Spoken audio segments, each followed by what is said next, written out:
Edgar didn't tell me much. He just sent me a script and said, I've written a part and I think it's really dark. And I went, ooh, ping. And also, Edgar, any script from Edgar that comes to the door, you're like, wow, this is going to be interesting, because I just think he's such a brilliant filmmaker. I really do. I think the flair and the ingenuity and the sort of sense of originality that he has in Britain, you know, really is a sort of one-off, really. I read it and I saw that my sort of bit of it was set in the 60s, which was very enticing to me because it's such a wonderful period, great fashion, quite into the clothes.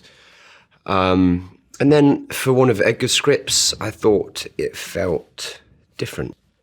And there's so much of it, you know, that sort of really dark thriller that unfolds within the movie, I found really compelling. The way Edgar presents a script to you with the music and with all these ideas, and literally he gives you 50 films to watch and material to read, and he builds this world around you that you can invest in, and that made me really, really excited, because it's a really interesting lookbook of movies that he asks you to watch. The singularity that he brings, his style that he brings to the film, and the colour, that amazing Korean colour that can appear in his films, and in films from that country sometimes, where they're quite bold with colours, and I think he's done that in this film, and it feels there's a sort of the palette of colours is really striking, and I think he's just really talented, and together that's quite an exciting combination, I think, those two. Well, I played Jack, who is a lad about town, I suppose, and you know, he's always on the make and always on the move, and he's trying to make some money. He's kind of ducking and diving in Soho, and he's being literally a bit of a Jack the lad. And he's got a sharp suit, and he's got a nice motor and all that. And he's well turned out, and he's trying to make a bit of money.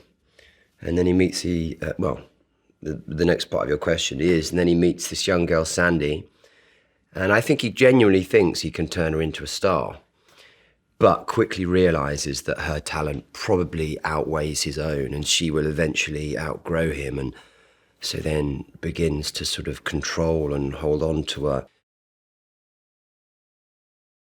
I love all the singing and the dancing that Anya's conquered so eloquently. I think she's done that with great aplomb and skill, and she's made Sandy sexy and vulnerable and interesting, and all the things that I think she was probably meant to be. But I think to pull off, you know, those big dance numbers has taken real ability. A lot of Edgar's films, like if you've seen Baby Driver or you've seen Shaun of the Dead or Hot Fuzz, there is always a deep rhythm inherently in the movies, and this is no different. So often you're doing things to a count or a door or a move, or we practice the dance in the middle of the movie at the Café de Paris for like a week, you know.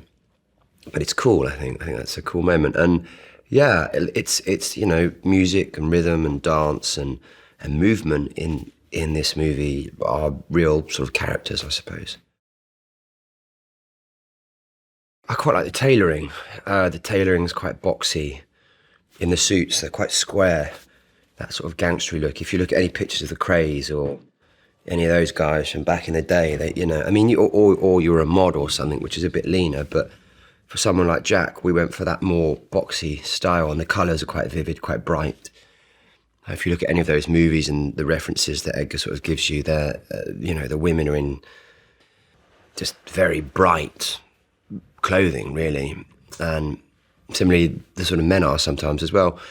And I don't know, it's like anything, isn't it? It was a period in time. I thought the cars were pretty cool and the bands were pretty amazing, and like anything, it's coming out of a sort of repressed time into a very expressive time, and hopefully that's the bit of our movie that we're in. And obviously that then goes on to inform all of Eloise's choices in her life, in fashion and it's cool. It's a cool, cool element of the film.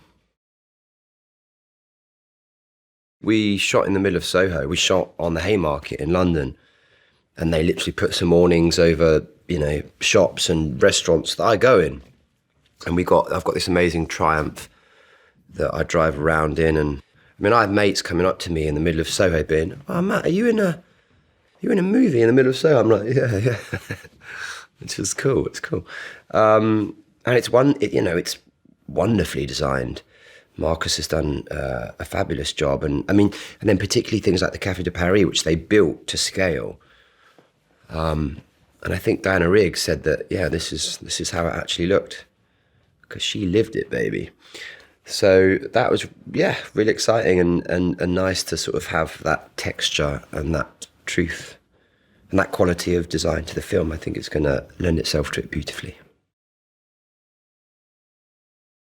60 stars. Yeah, it's an incredible thing, really. They were huge stars and still are of the time, And Terry and Julie, he's in a Kinks song.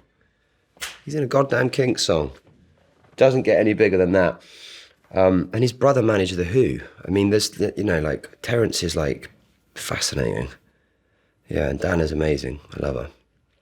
We're very lucky.